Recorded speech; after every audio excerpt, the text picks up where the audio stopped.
삼국지 제52회 제갈량은 슬기롭게 노숙을 물러나게 하고 조자룡은 계책을 내어 계양을 취하다. 각설. 주유는 공명이 남군을 습격한 것을 알고 또 그가 형주와 양양까지 점령한 것들을 들었으니 어찌 화가 나지 않았겠는가. 노여움으로 화살 맞은 상처가 도져서 한참 지나서야 비로소 깨어났다. 장수들이 거듭 노여움을 풀기를 권하자 주유가 말하기를 제갈 촌놈을 죽이지 못하면 어찌 내 심중에 원망하는 기운을 삭히겠소. 정덕보 정보께서 나를 도와 남군을 쳐서 반드시 빼앗아 동호에 돌려놔야 하오 했다.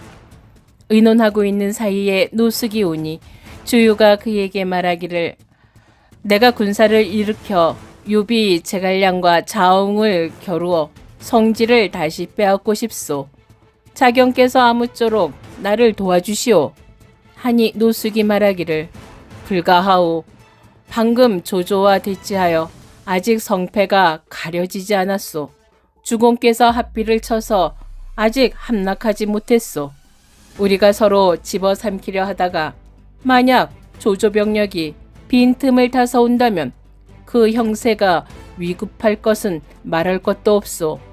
하물며 유현덕은 예전에는 조조와 서로 교분이 두터웠는데 만약 핍박받아 다급해져서 그 성지를 조조에게 바치고 함께 동호를 친다면 그 일을 어찌하겠소? 했다. 주유가 말하기를 우리가 계책을 쓰고 병마를 잃고 비용과 양식을 소비하여 다 이룬 것을 그들이 가로채려 하니 어찌 한스럽지 않겠소? 하니 노숙이 말하기를 공군은 우선 참으시오. 제가 직접 현덕을 만나 이치로서 설득하겠소. 만약 설득해도 통하지 않으면 그때 병력을 움직여도 늦지 않소. 했다. 장수들이 말하기를 자경 노숙의 말씀이 아주 좋습니다. 했다. 이에 노숙이 종자들을 이끌고 남군으로 질러가서 성 아래에 이르러 문을 열라고 외쳤다. 조은이 나와 묻자 노숙이 말하기를 내가 유현덕을 뵙고 드릴 말씀이 있소. 하니 조은이 대답하기를 우리 주군께서는 군사 공명과 더불어 형주 성중에 계시오. 했다. 노숙이 결국 남군에 들어가지 못하고 형주로 서둘러 갔다. 형주성을 바라보니 깃발들이 정돈되었고 군세와 위용이 심히 성대한지라 노숙이 속으로 감탄하기를 공명은 참으로 비상한 사람이구나 했다.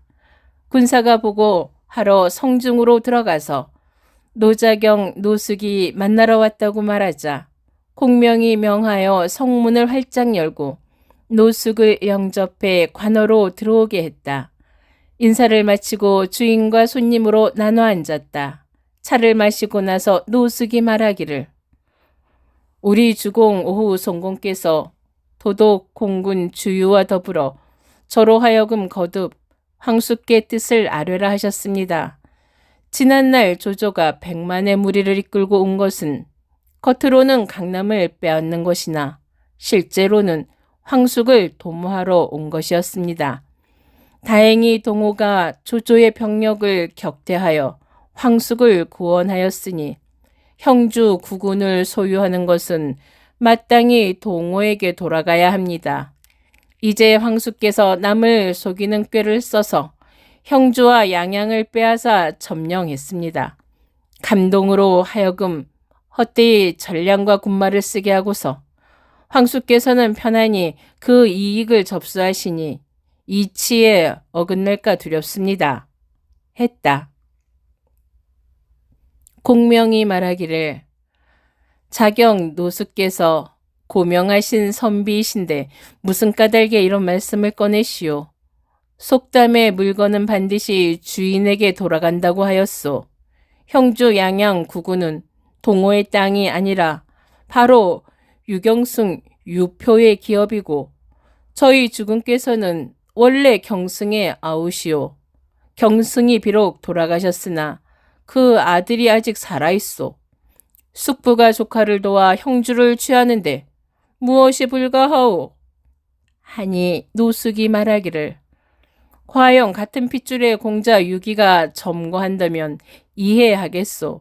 그러나 지금 공자는 강하에 계시지 아시다시피 여기 안 계시지요. 했다. 공명이 말하기를 자경께서 공자를 뵙고 싶소? 하고 곧 좌우에 명하여 공자를 청하여 나오게 하니 시종 2명이 병풍 뒤에 유기를 부축해 나왔다. 유기가 노숙에게 말하기를 병든 몸이라 예를 다하지 못하니 자경께서 용서해 주시오. 했다. 노숙이 깜짝 놀라 묵묵히 말이 없었다. 한참 뒤에 말하기를 만약 공자께서 안 계시게 되면 어떻게 하시겠소? 하니 공명이 말하기를 공자께서 하루는 쉬고 하루는 다스리고 계시오.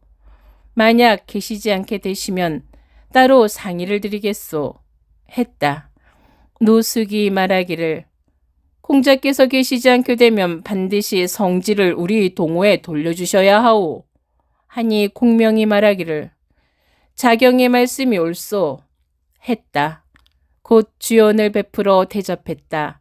연회를 마치고 노숙이 작별하여 성을 나와서 밤새 영체로 돌아가 앞서 일어난 일을 두루 말하자 주유가 말하기를 유기는 지금 청춘이고 연소한데 어떻게 그가 죽기를 기다리겠소? 형주를 어느 세월에 돌려받겠소? 하니 노숙이 말하기를 도덕은 마음을 놓으시오. 이 노숙의 몸이 살아있는 한 반드시 형주와 양양을 동호에 돌리도록 힘쓰겠소. 했다. 주유가 말하기를 자경께서 어떤 높은 계책이 있소? 하니 노숙이 말하기를 제가 보니 유기는 주색이 지나쳐서 병이 뼛속 깊이 침입해 지금 바로 얼굴빛이 여유어 수척하고 숨이 차고 피를 토합니다. 반년이 못 가서 그 사람은 죽고 말 테니 그때 형주를 취하러 간다면 유비는 반드시 핑계를 대지 못할 것이오. 했다. 주유가 그래도 분한 기운이 풀리지 않는데 문득 송곤이 보낸 사자가 도착했다. 주유가 불러들이자 사자가 말하기를 주공께서 합비를 포위에 거듭 싸워도 이기지 못하셨습니다. 특별히 도독께 청하여 대군을 거둬 돌아와서 협력을 합비로 박연해 도와달라 하십니다.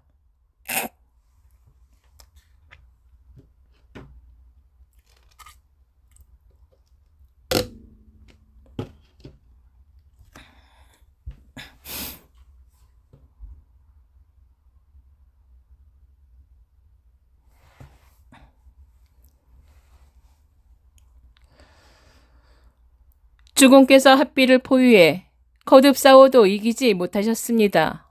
특별히 도독께 명하여 대군을 거둬 돌아와서 병력을 합비로 박연해 도와달라 하십니다. 했다. 주유가 어쩔 수 없이 병력을 거둬 시상으로 가서 요양하고 정보에게 명하여 전성과 사조를 거느리고 합비로 가서 송곤의 지위를 받도록 했다. 한편 유비는 형주, 남군, 양양을 얻어 마음속으로 매우 기뻐하며 원대한 계책을 상의했다. 문득 한 사람이 찾아와 계책을 바치는데 바로 이적이었다.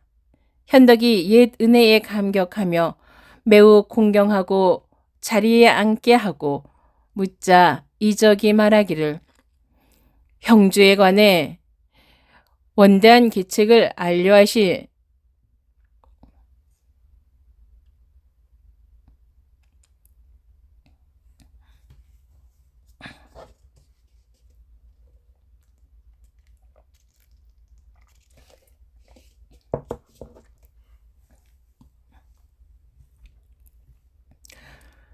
한편 유비는 형주, 남군, 양양을 얻어 마음속으로 매우 기뻐하며 원대한 계책을 상의했다. 문득 한 사람이 찾아와 계책을 바치는데 바로 이적이었다. 현덕이 옛 은행에 감격하여 매우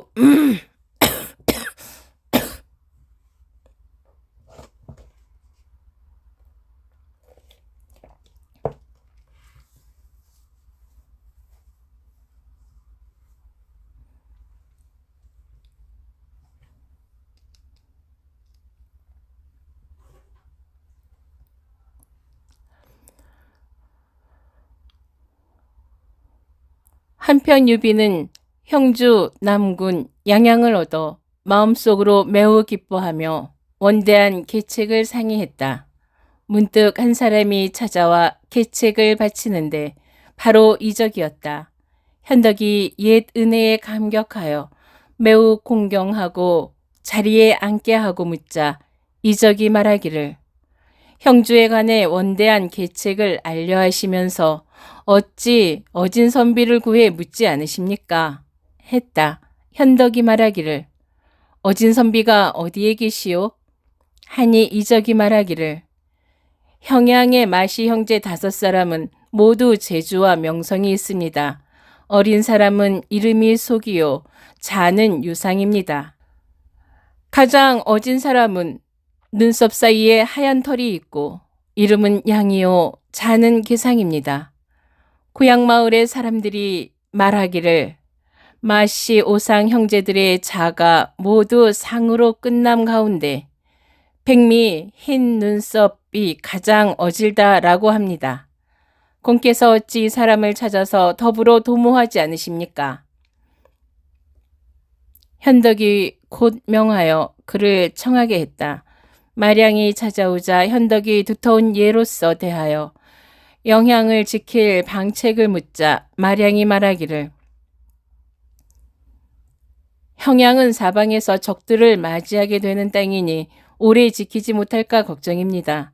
지금 공자 유기께서 여기서 요양하고 계시니 옛 신하들을 불러서 지키게 하고 조정의 표를 올려 공자를 형주 자사로 삼게 하여 민심을 안정시키셔야 합니다.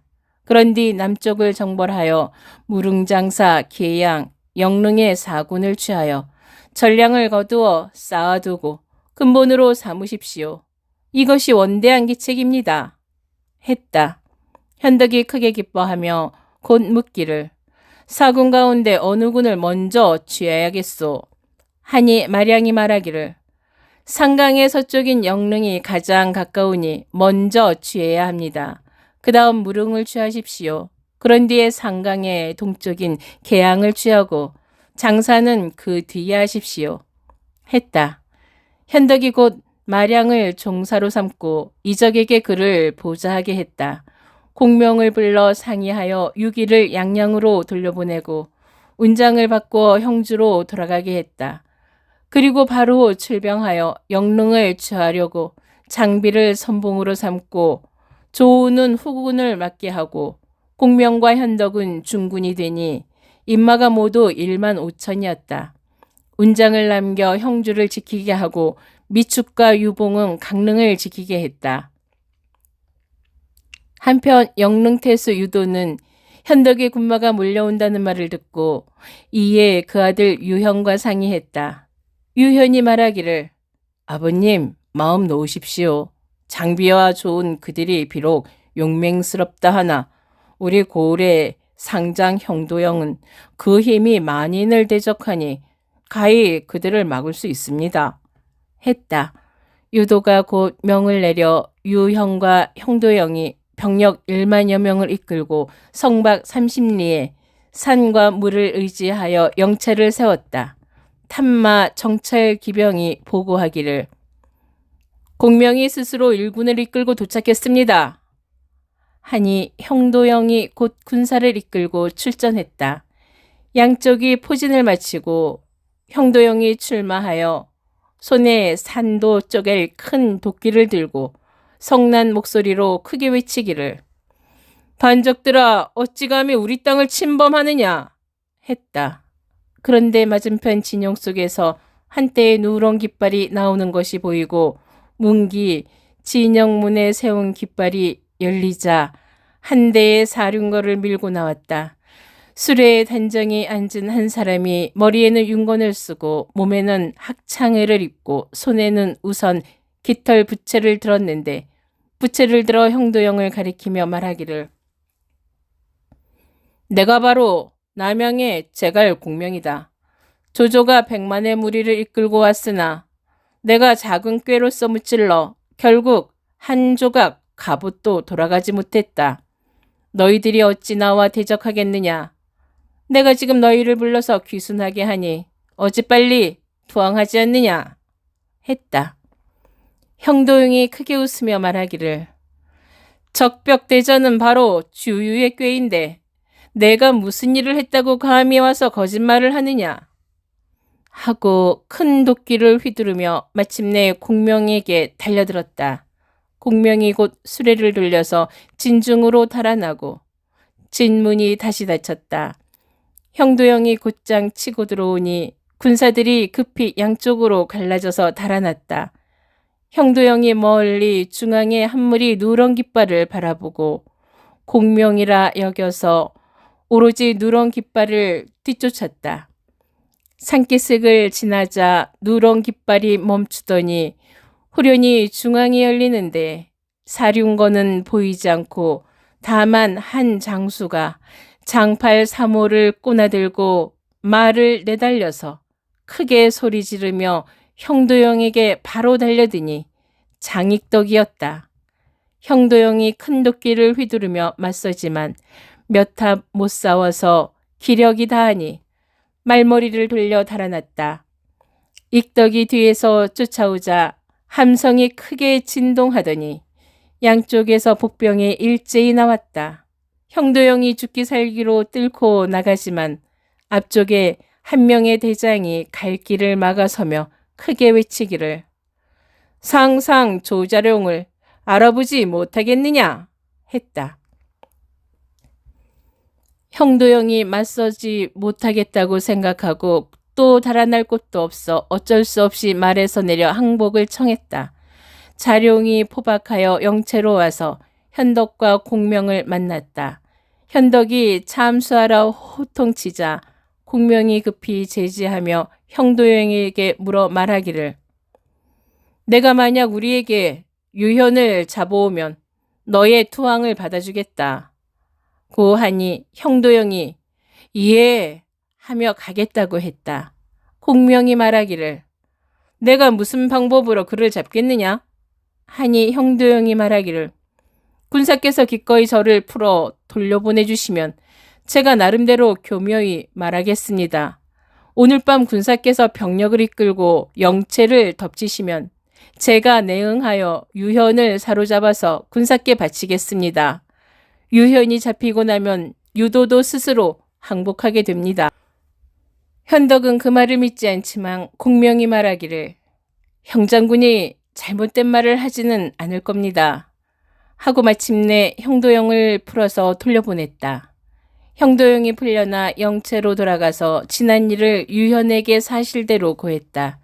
유현이 말하기를 어떻게 해야겠소? 하니 형도영이 말하기를 장괴 측에 상대의 계략을 역이용을 해볼만 합니다. 오늘 밤의 병력을 영체 밖에 매복하고 영체 안을 비운 채 깃발들만 꽂아서 공명이 영체를 덮치기를 기다리면 그를 잡을 수 있습니다. 했다. 유현이 그 기책을 따랐다. 그날 밤 이경 밤 10시에 과연 한 무리 군사가 영체 입구에 도착하여 사람마다 풀다발을 갖고 와서 일제히 불을 놓았다. 유현과 형도영이 양쪽에서 달려들자 방어하던 군사들이 바로 퇴각했다. 유현과 형도영이 기세를 타고 추격했다. 10여 리를 추격하자 군사들이 모두 보이지 않았다. 유현과 형도영이 크게 놀라서 급히 본체로 돌아갔지만 불꽃이 미쳐 꺼지지 않았는데 영체 안에서 한 장수가 돌출하니 바로 장익덕이었다. 유현이 형도영에게 외치기를 영체로 들어가선 안 되겠소. 차라리 공명의 영체를 치는 게 좋겠소. 했다. 이에 다시 군사를 돌려 심리를 가지 않았는데 조운이 일군을 이끌고 옆에서 달려들어 창을 한번 찔러 형도영을 말 아래 떨어뜨렸다.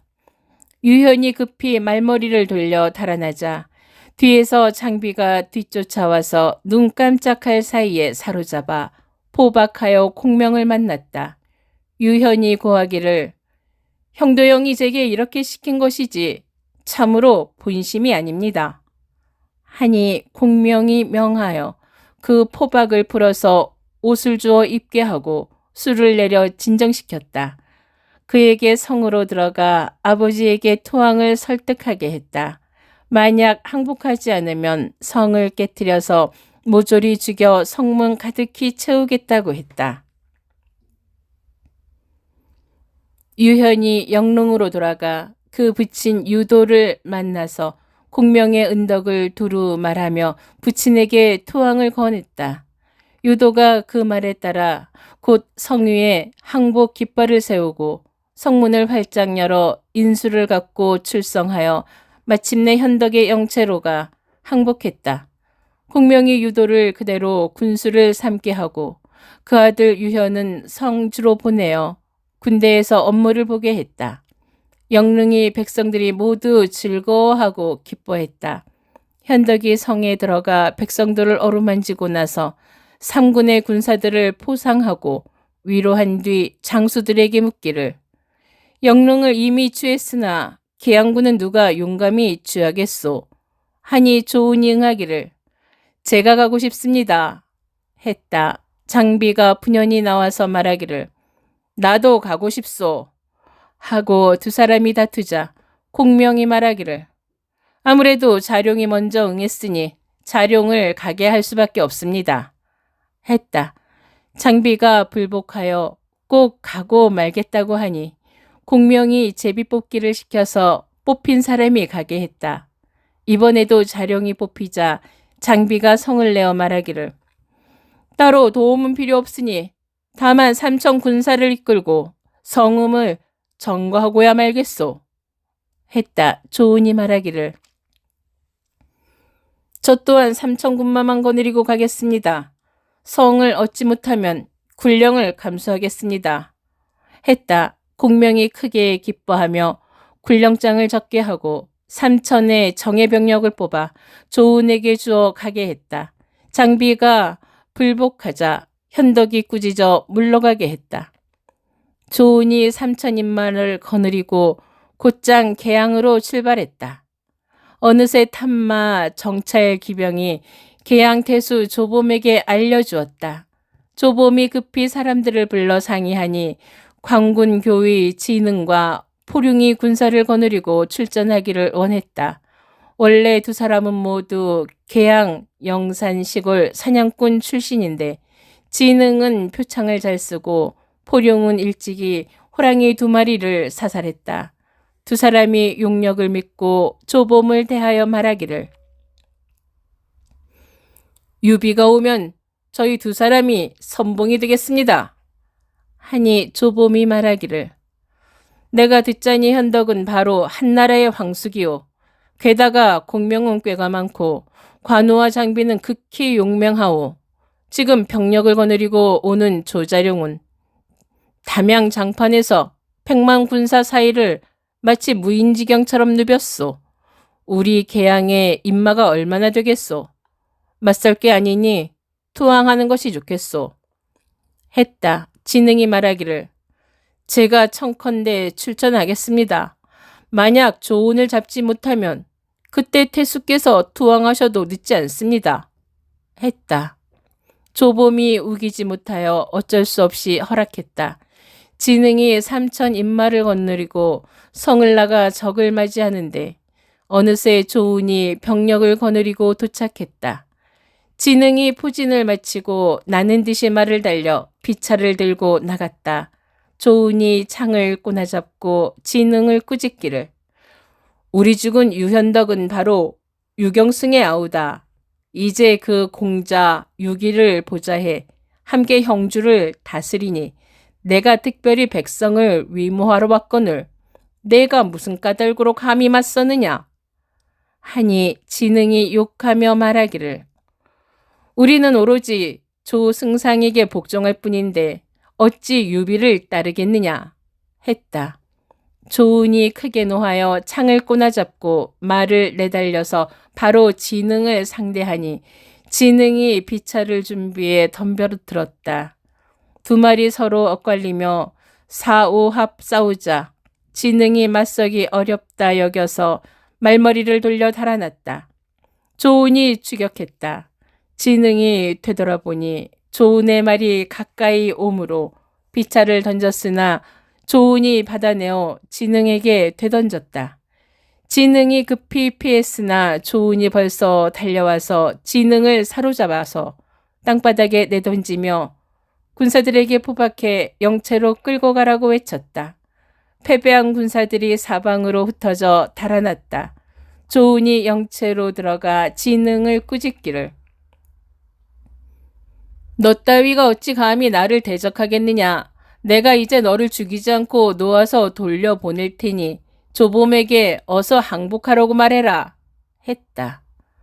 진흥이 사주하고 머리를 감싸준 채 쥐새끼처럼 달아나 성 안으로 되돌아가서 조봄을 대하여 그 일을 모두 말하니 조봄이 말하기를 내가 본래 항복하려 했는데 네가 억지로 싸우자고 하더니 이 꼴을 당하는구나 하고 곧 진흥을 꾸짖어 물러나게 하고 인수 관인과 끈을 가지고 10여 기를 이끌어 성을 나와 조은의 영체를 찾아가 항복했다. 조은이 영체를 나와 영접하여 예를 갖춰 대하며 술을 내어 함께 마시고 인수를 받았다. 술이 몇 순배 돌자 조봄이 말하기를 장군의 성도 조씨이고 저 또한 성이 조이니 500년 전에는 한 집안이었겠습니다. 장군도 진정 사람이요 저 또한 진정 사람이니 동양이기도 합니다. 내치시지 않고 형제로 맺는다면 참으로 만번 다행이겠습니다. 했다. 조은이 크게 기뻐하여 서로 나이를 밝히니 조은이 조봄과 나이가 같지만 조은이 4개월이 빨라서 조봄이 조은을 형으로 모셨다. 두 사람이 동양의 동년이요 또한 성도 같으니 아주 잘 어울렸다. 밤이 되어 술자리를 마치고 조봄이 작별하여 성으로 돌아갔다. 다음 날 조봄이 조은을 청하여 성으로 들어와 백성들을 안장시켰다. 조은이 군사들에게 움직이지 말도록 지시하고 겨우 50기만 거느려서 성 안으로 들어갔다. 백성들이 향을 들고 길에 엎드려 영접했다. 조은이 백성들을 안심시킨 뒤에 조봄이 조은을 관아 안으로 불러들여 술자리를 마련했다. 술이 제법 거나해지자 조봄이 다시 조은을 후당 깊은 곳으로 불러 술잔을 씻어 다시 술을 따랐다. 조은이 술을 마시고 조금 취하자 조봄이 문득 한 부인을 불러내어 조은에게 술을 권하게 했다. 자룡이 보니 부인은 흰 비단옷을 입었는데 경국 경성지색, 나라를 기울게 하고 성을 기울게 할 만한 미인이었다. 그래서 조봄에게 묻기를 이분은 누구시오? 하니 조봄이 말하기를 제 형수 번씨입니다. 했다. 자룡이 낯빛을 고쳐 번씨를 공경했다. 번씨가 술잔을 바치고 나자 조봄이 앉으라 하는데 조은이 사양했다. 번씨가 작별하고 후당으로 돌아가자 조은이 말하기를 현재께서 하필 번거롭게 형수를 시켜 술잔을 들게 하시오? 하니 조봄이 웃으며 말하기를 그럴 만한 사정이 있으니 형께서 아무쪼록 꺼리지 마십시오. 제 친형이 세상을 뜨신 지 3년인데 형수가 과부로 살고 있으니 끝내 그럴 수는 없어서 제가 늘 개가하시라 권했습니다. 형수가 말씀하시길 3가지 조건을 다 갖춘 사람이라야 그에게 시집을 가겠습니다. 첫째, 문물을 모두 갖춰 천하의 이름이 나야 합니다. 둘째, 생김새가 당당하고 그 위엄스러운 모습이 출중해야 합니다. 셋째, 형과 동성이어야 합니다. 라고 했습니다. 아시다시피 천하에 어찌 그것을 다 갖출 수 있겠습니까? 그런데 이제 존형께서 의표가 당당하시고 명성이 천하에 어울리고 더욱이 저희 친형과 동성이시니 형수께서 말씀하신 것과 딱 맞습니다. 형수의 외모가 누추하여 싫은 게 아니시라면 바라건대 혼수를 장만하여 장군의 아내가 되어 오랜 친교를 맺는 것이 어떻겠습니까? 했다. 조은이 그 말을 듣고 크게 노하여 일어나서 거친 목소리로 말하기를 내가 이미 그대와 형제의 의를 맺어 그대의 형수가 곧 내 형수가 되거늘 어찌 이렇게 인륜을 어지럽히는 일을 벌이는가? 하니 조봄이 얼굴 가득 부끄러워하며 대답하기를 나는 좋은 뜻으로 대한 것인데 어떻게 이토록 무례하오? 했다. 곧 좌우에 눈짓하니 해칠 뜻을 가졌다. 조은이 벌써 알아채고 한 주먹으로 조봄을 쳐서 넘어뜨리고 관청문을 급히 나가서 말에 올라 성을 나가버렸다. 조봄이 서둘러 진흥과 포룡을 불러 상의하니 진흥이 말하기를 그자가 성을 내고 갔다면 찾아내서 그와 싸우면 됩니다. 했다. 조봄이 말하기를 이기지 못할까 두려울 따름이요. 하니 포룡이 말하기를 우리 둘이 거짓으로 항복하여 그 군중에 있다가 태수께서 병력을 이끌고 싸움을 걸면 우리 두 사람이 진중에서 그를 잡으면 됩니다. 했다. 진흥이 말하기를 반드시 제법 많은 인마를 데려가야 하겠소. 하니 포용이 말하기를 500기면 좋카오. 했다. 그날 밤 두 사람이 500군사를 이끌고 조은 영체로 가서 투항했다. 조은이 이미 그 속임수를 알아챘지만 불러들였다. 두 장수가 막사 안에 들어가 말하기를 조범이 미인계로서 장군을 속여서 술 취하기를 기다려 후당으로 부축해 들어가 모살한 뒤 그 목을 조승상에게 바쳐 공을 세우려 했으니 이렇게 어질지 못합니다.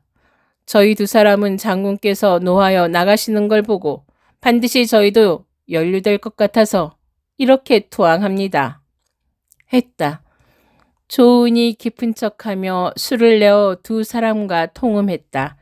두 사람이 만취하자 조은이 막사 안에서 포박하고 그 부하를 붙잡아 물으니 과연 거짓 항복이었다. 조은이 그들 500군인을 불러들여서 각각 술과 밥을 내리며 명령하기를 나를 해치려 한 자는 진흥과 보룡이다. 다른 이들은 상관없는 일이다. 너희가 내 기책을 따르면 모두 큰 상을 받을 것이다. 했다. 군사들이 절하여 살해했다. 곧 항복한 장수 진흥과 포룡 두 사람을 참했다.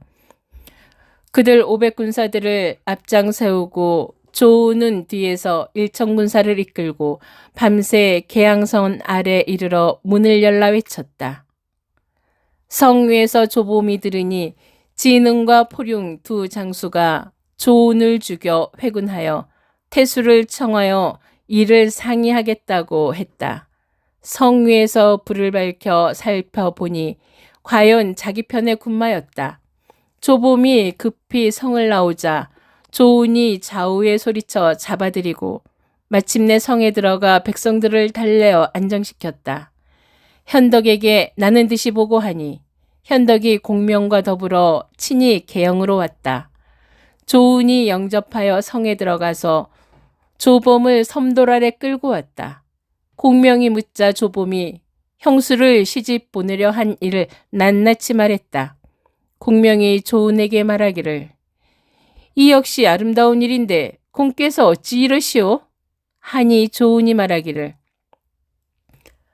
조봄이 이미 저와 형제로 맺고서 이제 그 형수를 취한다면 사람들이 침을 뱉으며 욕하게 만들 일이니 첫째 이유요. 그 부인을 제가 시키면 큰 절개를 잃게 만드니 둘째 이유이며 조봄이 애초에 항복했지만 그 마음을 헤아리기 어려우니 셋째 이유입니다. 주공께서 이제 막 강한을 평정하여 잠자리가 아직 편안하지 않은데 제가 어찌 감히 부인 하나 때문에 주공의 대사를 배하겠소 했다. 현덕이 말하기를 오늘 이미 대사를 잃었으니 그대가 취하는 것이 어떻겠소? 하니 조은이 말하기를 천하의 여자가 적지 않으니 다만 명예를 세우지 못할까 걱정할 따름이지 어찌 처자식이 없을까 근심하겠습니까? 했다. 현덕이 말하기를 자룡은 참으로 대장부요. 했다. 곧 조범을 풀어주어 그대로 계양태수로 삼고 조은을 크게 보상했다. 장비가 크게 외치기를 자룡만 공을 세우게 하니 나는 아무 쓸모없는 놈이요. 삼천군사만 제게 맡기시면 무릉을 취하러 가서 그곳에서 금선을 사로잡아서 바치겠소. 하니 공명이 크게 기뻐하며 말하기를 익덕이 가야 한다면 말리지 않겠지만 다만 한 가지 일을 따라야 하오. 했다. 이야말로 군사는 승리를 거두는 신묘한 책략이 많고 장사는 앞을 다투어 전공을 세우는구나.